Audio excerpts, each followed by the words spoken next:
So I have some notes, some things I want to get off my chest with this team after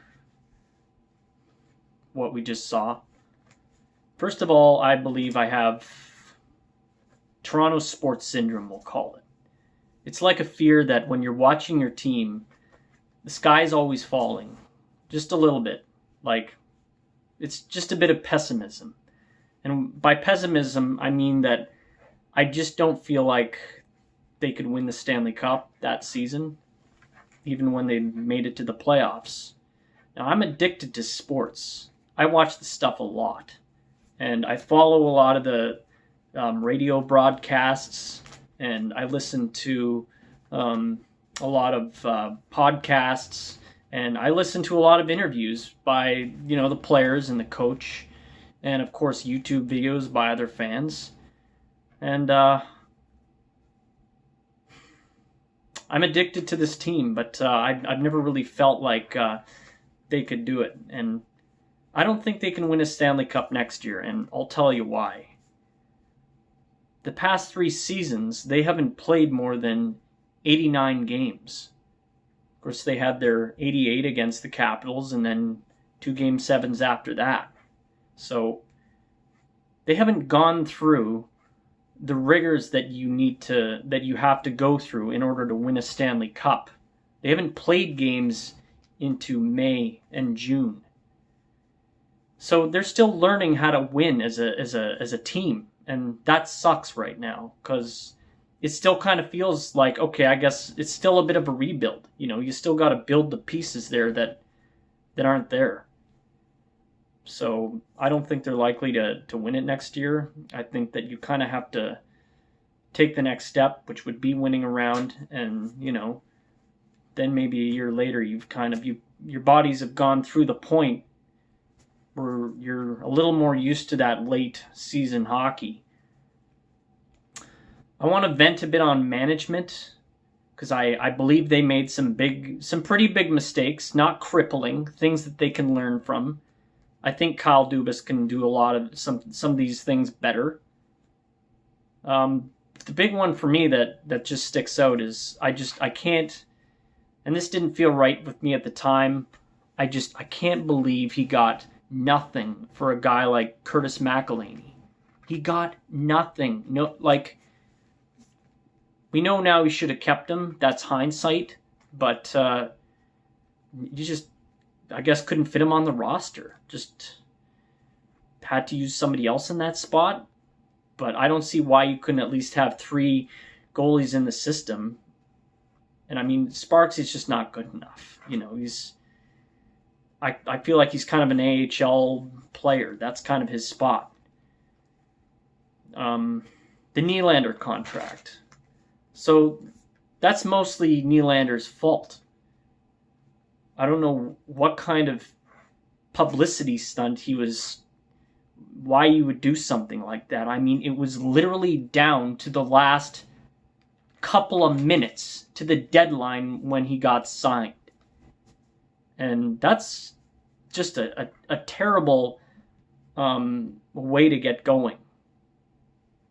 Everybody is so far ahead. So I don't know if some of that is Dubas' fault, why they couldn't maybe work out the negotiation, the contracts, and get to it a bit sooner than as last minute as it possibly could. But that is a joke. And I'm a pretty big fan of Babcock. Obviously, there's some things that I'm really not happy with about, and that's going to happen. Even when you love a guy in a position like that, coaches are always going to do things that you're not really happy about.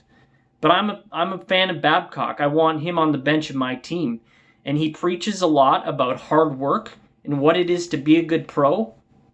And Nylander, he's not those things. I don't see a guy who was giving 100%.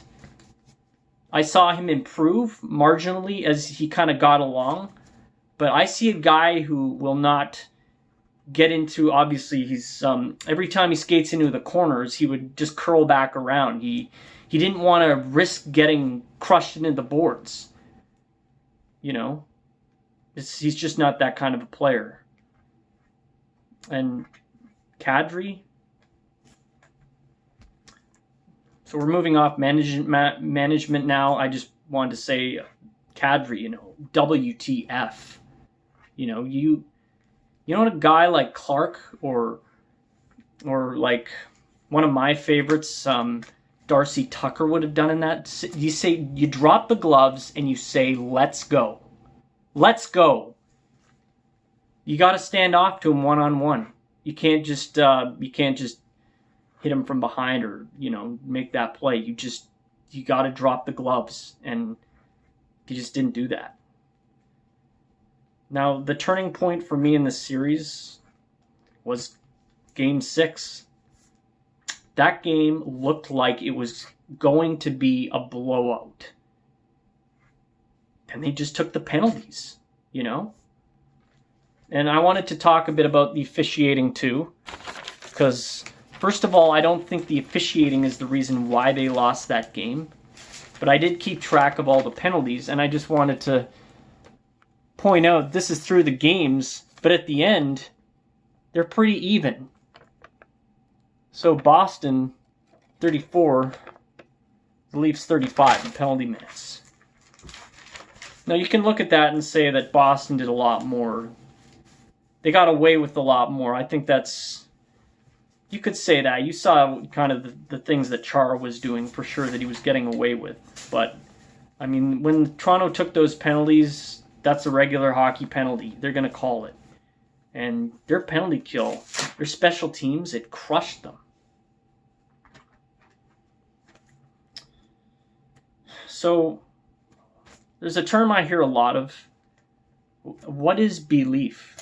I mean, I guess that belief means you think that your team can win a Stanley Cup, and I don't really feel that way. Now, with this team, I'm all in. I watched practically every single game. I maybe missed like a couple. But I don't believe that they can win a Stanley Cup next year. And I think that I'm all in as a fan, but the part that just sticks with me is that you look at the team and the way they were playing, and they have enough talent to show you that they can beat a team like Boston, and then they come close, and in the end, we're just their own worst enemy. They had it, and they couldn't hang on to it. I would be a lot happier if they could at least show me that they could win a round in the playoffs. I'd be a lot more optimistic about watching games again in October. But I'm not. And that sucks. So, can they really be in contention for next season if they can't even win a round in the playoffs? Maybe they could just... Maybe I need to be more patient. I mean, I guess that's kind of ridiculous. I mean, we love this team. I love this team too much for my own good, I suppose. So, I'm up for any sort of opinion anybody's got on this. Any kind of feedback you want to say, go right ahead and say it. But what is belief? Maybe somebody could give me some kind of optimism to make this a little bit easier, but comments welcome. What is belief?